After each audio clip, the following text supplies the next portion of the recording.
Nous voilà à l'orée de la Passion. Demain, nous commençons le premier dimanche de la Passion, suivi le dimanche suivant des Rameaux et la fête de Pâques. La semaine sainte sera une semaine chargée dans la prière et la contemplation et surtout la vénération de ce mystère merveilleux de la mort et de la résurrection du Christ. Mais quand on lit les actualités, on a de quoi s'arracher les cheveux sur la tête. Une jeune musulmane s'est convertie au catholicisme et dans la prière, son père l'a tuée parce qu'elle s'était convertie. Et il l'a tuée parce qu'il dit comme ça, elle pourra aller au paradis d'Allah. En Haïti, on a massacré 2 religieuses parce qu'elles portaient de l'aide aux pauvres. Et que les bandes de voleurs, de ceux qui sont au gouvernement en Haïti, disent qu'il faut supprimer les pauvres parce que c'est pas beau dans le pays. Donc on massacre des gens qui vivent dans des bidonvilles parce que c'est pas beau dans le pays. Tout ça, c'est parce qu'on a perdu l'amour, on a perdu le sens des réalités. Et si le monde va mal, c'est justement parce qu'on a perdu le sens des réalités. Alors, dans cette semaine qui commence, essayons, nous, de faire des petits sacrifices pour que la paix revienne dans ce monde et que nous puissions véritablement fêter une fête de Pâques dans la vérité. À l'heure actuelle, au Vatican, il y a la guerre entre François va démissionner, est-ce qu'il va pas démissionner, qui va prendre sa place, qui va prendre sa place. On est en train de faire un casino, comme on dit en italien, considérable. Tout ça par orgueil. Tout ça par orgueil. Quand on voit que ce brave cardinal, archevêque de Marseille, qui est devenu maintenant le préfet de le président des évêques de France, il n'y a pas très longtemps, il mettait à la porte des prêtres parce qu'il les trouvait trop rigoristes et que dans son diocèse, il n'y a jamais eu autant de pédophiles. On peut se faire du souci sur l'avenir de l'Église. L'Église va mal parce qu'elle est pourrie de l'intérieur. L'Église va mal parce qu'elle n'a plus d'obéissance, il n'y a plus d'autorité. Dans le temps, l'évêque était maître chez lui et quand il donnait un ordre, il était exécuté. Maintenant, tous ces prétaillons de la nouvelle génération, non, la collégialité, au nom de la collégialité, on fait une pétaudière. Et c'est comme ça, la même chose dans les familles. Quand je vois, et je vois à table chez nous, qu'ils sont obligés d'utiliser ce téléphone pour savoir quoi, j'en sais rien, mais c'est pas mon problème. Il n'y a plus le sens de la famille, il n'y a plus le sens de la patrie, il n'y a plus le sens du sacré. Quand on voit que même nos politiques, son fauteuil à l'Assemblée nationale n'était pas assez convenable, il fait faire des fauteuils à 40 000 € un fauteuil, et qu'on dit après qu'il faut qu'on fasse des économies, il y a de quoi s'arracher les cheveux sur la tête. Quand on voit que la France va très mal, financièrement, économiquement parlant, la France va très mal, et qu'on donne des milliards à des gens qui n'ont pas besoin, quand on sait que le président Zelensky a acheté une propriété dans le sud de la France qu'il a payé quand même 6 millions, avec quels sous? Avec les sous que la France donne pour aider, soi-disant, à élever le pays. Il faut vraiment qu'on revienne aux valeurs fondamentales. Il faut qu'on commence à balayer devant notre porte et qu'on commence à mettre à la porte des gens qui sont vraiment indignes, des gens qui sont des invertis, des gens qui font tout et n'importe quoi. Et simplement après ça, on pourra chanter la gloire de Dieu.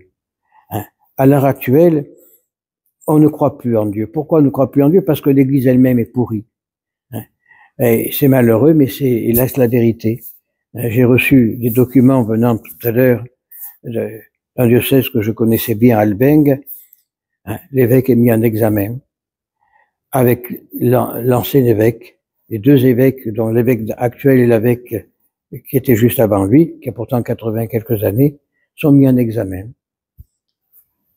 Toujours le même problème. L'évêque de Vintimille a été arrêté parce que ces gens-là ne se respectent plus. Ils se respectent plus parce que il n'y a pas d'autorité. Quand il y avait une autorité avant, on disait quand Rome touche, le peuple s'enrhume. Mais maintenant non, il n'y a plus d'autorité. Quand on met à la congrégation de la doctrine de la foi un soi-disant évêque qui a été réduit à état laïque par Benoît XVI pour des actes non conformes à la doctrine, et que François le remet sur son siège, lui donne une autorité lourde. Hein. Quand même, la doctrine de la foi, c'est quand même une autorité. Tout va mal pour ça, parce qu'il n'y a plus le sens de l'autorité, il n'y a plus le sens des valeurs. C'est maintenant, l'Église, c'est un ramassis de copinage. Quand on... diocèse d'Albingue, qui était un beau diocèse, c'est une abomination. Une abomination. Hein. L'actuel évêque vit en couple avec le vicaire général. Le vicaire général se dispute avec l'ancien évêque parce qu'il préfère un autre. Et où on va? Où on va? C'est une porcherie, c'est plus une église. Et c'est l'image du monde d'aujourd'hui. On a mis Dieu, comme disait Monseigneur Lefebvre, on a mis Dieu à la porte. Et on a découronné. Eh ben, la couronne est tombée et chacun veut un morceau à tire les morceaux pour lui. Alors prions vraiment. L'Église a besoin de prière. L'Église a besoin véritablement que l'on prie pas pour la sauver, parce que le Seigneur fera ce qu'il doit faire lorsqu'il doit le faire, mais au moins pour l'aider à survivre, à ce que son bateau ne coule pas. C'est le songe de Don Bosco, cette barque de pierre qui va à valo, qui va dans tous les sens du vent. Tout ça parce qu'elle n'a plus d'encre solide. Cette mer qui est déchaînée autour de l'Église, c'est le manque de foi, c'est la recherche de l'humanité plutôt que de la divinité. L'Église, qui est normalement humano-divine, a mis le divin à la porte pour devenir humain. Et on le voit dans tous les résultats. Hein. La nouvelle liturgie, elle est humaine, elle n'est pas divine. Je t'offre ce pain, fruit de la terre et du travail de l'homme. Où est Dieu là? Il n'y est pas. Rome fait un nouveau rituel pour qu'on puisse unir les couples du même sexe entre eux. C'est contre la doctrine. On peut maintenant, ils ont réduit le divorce. Le prêtre peut décider si le couple va divorcer ou pas. C'est tout des faussetés qui démontrent que le diable est rentré dans l'Église. Paul VI l'a dit, les fumées de Satan sont entrées dans l'Église. Il n'a pas rien fait pour les arrêter, au contraire, il les a aggravées. Et tout ça, c'est Léon XIII. Léon XIII l'a dit, le diable va se déchaîner dans les 100 ans à venir. Bon, il y a un peu plus de 100 ans maintenant depuis le départ de Léon XIII, mais c'est la vérité, le diable est déchaîné.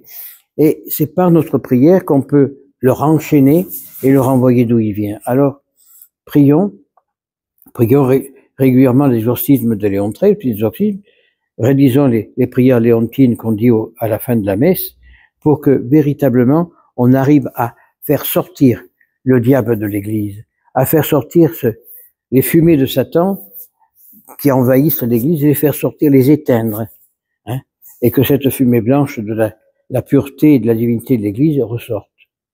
Parce qu'autrement, tout va mal. Dans les 4 coins du monde, tout va mal. Et ça, c'est la fin d'un temps. Ce n'est pas la fin du monde, c'est la fin d'un temps. Nous sommes arrivés à la fin d'un temps. C'est la main de Dieu qui décide. Je suis persuadé que dans quelque temps, on va avoir ce cataclysme qui arrive. Hein. Il y a les volcans qui commencent à revenir, pourtant éteints depuis longtemps. Ma sœur me disait que à Nice, où elle habite, la terre fait que trembler. Tous les 2 jours, il y a un tremblement de terre. Il y a quelques années, d'ailleurs, elle a très peur. Il y a quelques années, la maison qu'ils ont été construite sur le flanc de une colline, c'est des pierres à ciment. La terre a tremblé et toute la maison est descendue de 10 mètres. Maintenant, elle dit, ça continue. Alors, ils cherchent à partir et à revenir en ville. Tout va mal, c'est des signes avant-coureurs que nous donne le Seigneur. Et on n'est pas capable de les comprendre. On empoisonne les gens dans les écoles. À l'hôpital, il vient une dame qui accouche. Il n'y a pas de place pour elle à l'hôpital. Le petit est mort. Le petit qui venait de naître est mort parce qu'il n'y avait pas de place en couveuse. Tout ça parce qu'il faut faire des économies. Et ces économies, c'est pour que ces messieurs s'enrichissent. Hein. La France n'a jamais eu de première dame, et celle que nous avons, je ne sais pas si c'est une dame ou un monsieur, parce que les cancans vont vite, hein, elle touche 100 000 € par mois.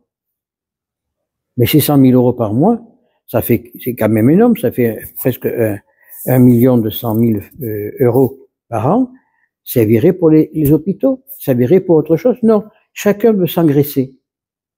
Alors oui, on nous dit, il faut faire des économies, faire ceci et cela. Mais au lieu de, c'est à eux à nous montrer le chemin. C'est à nos politiques à nous montrer le chemin. Non, au contraire. Et puis quand un politique commence à lever le bec, on le massacre en lui disant de se présenter aux élections. Tant qu'on n'aura pas repris, le peuple n'aura pas repris sa place, d'abord au cœur de l'Église, hein, et que l'Église n'aura pas pris sa place au cœur du monde, tout ira mal. Bien ou mal, quand on enseignait le catéchisme, on enseignait la morale. Hein, on donnait au sens, aux enfants, une sens de moralité, et on a fait des hommes. Aujourd'hui, il n'y a plus personne au catéchisme. Alors, parce que les parents ont peur qu'à cause de la publicité qu'on fait contre les prêtres, hein, ont peur qu'on viole les gosses. Moi, j'ai eu des enfants au catéchisme, j'ai jamais violé personne. Hein. Et combien? Il y a peut-être un. Quand on fait des statistiques, on s'aperçoit que sur 100 pédophiles, il y en a 2 qui sont dans l'Église catholique. Les autres, c'est des musulmans, des protestants, des juifs, des militaires, des professeurs, tout. Mais il y a très peu de prêtres. Mais on met en évidence ces 2 prêtres qui ont fauté, oui, je dis bien. On les met bien en évidence pour cacher les autres. Tout ça parce qu'on veut détruire l'Église. Tout ça parce qu'on veut détruire la foi. C'est l'œuvre de la franc-maçonnerie. Et tant qu'on n'aura pas mis ces francs-maçons à la porte, tant qu'on n'aura pas repris les sanctions qu'il y avait contre les francs-maçons, on ira mal. Benoît XVI avait remis, qu'avait enlevé Jean-Paul, l'excommunication des francs-maçons. Il a fait d'ailleurs une lettre pastorale assez forte là-dessus. La première des choses qu'il a fait, le François, c'est de supprimer l'excommunication aux francs-maçons en disant, bon, c'est des frères égarés, mais c'est des frères quand même. Non, c'est pas des frères. Lorsqu'on embrasse le Coran, qu'on dit que c'est un livre saint, ce n'est pas un livre saint. Et tout ça, c'est la porte à l'erreur. Et cette porte à l'erreur ouvre le monde d'aujourd'hui à l'erreur. En ouvrant le monde d'aujourd'hui à l'erreur, on fait la gloire de qui? Du diable. C'est le diable qui rentre dans l'église et qui jouit. Qui jouit parce qu'il est arrivé à ses fins. Ne pas oublier que, à la création, Lucifer, l'ange de lumière, a voulu, par jalousie des premiers chrétiens, des premiers parents, il a voulu détruire cette création et Dieu l'a puni, il l'a chassé du paradis. Et maintenant, il veut se venger pour retourner au paradis et en faire son royaume. Que faire si ce n'est prier? Prier fortement le rosaire, hein, la mitraillette du bon Dieu, comme disait le père Givry, hein, le rosaire, les lectures léontines, pour que justement le diable comprenne qu'il n'a pas gagné et qu'il ne gagnera jamais. Parce que la prière est plus forte que lui. Parce que Dieu est plus fort que lui. Mais Dieu nous laisse libres. C'est ça qu'on ne comprend pas. Ah, moi, Dieu n'existe pas, Dieu ceci, de cela. Dieu existe, on n'a qu'à ouvrir des yeux, on le voit tous les jours. Mais Dieu nous laisse libres de choisir le bien ou le mal. Et le monde a choisi le mal, tant pis pour le monde. Quand on lit certaines prophéties, ou lorsqu'on lit Jean de la Croix ou Thérèse d'Avila, on voit que le chemin qui monte au paradis, c'est un chemin escarpé, difficile parce qu'il y a des embûches, c'est le diable qui met des embûches. Mais par contre, ce chemin qui va à l'enfer, c'est un chemin splendide, hein, avec des fleurs bien ornées, mais quand on est de l'autre côté de la porte, c'est plus la même chose. Et tant qu'on n'aura pas compris ça, tant qu'on n'aura pas compris que nous sommes ici par pénitence, hein, nous sommes sur le monde par pénitence, pour payer le tribut que l'on doit à Dieu, et que notre futur, c'est la vie éternelle auprès de Dieu. Tant qu'on n'aura pas compris ça, on n'a rien compris. Et au lieu de faire le jeu de Dieu, on fait le jeu du diable. Et quand on fait le jeu du diable, on supporte les conséquences. Alors, maladie, dépression nerveuse et tout ce qui s'ensuit sont l'œuvre du diable. Alors prions fortement pour que le Seigneur nous envoie son Esprit Saint et que l'Esprit Saint régénère l'Église pour que régénérée, elle puisse être la lumière des nations et cette lumière des nations apporter les nations à l'Église et à Dieu, ainsi soit-il.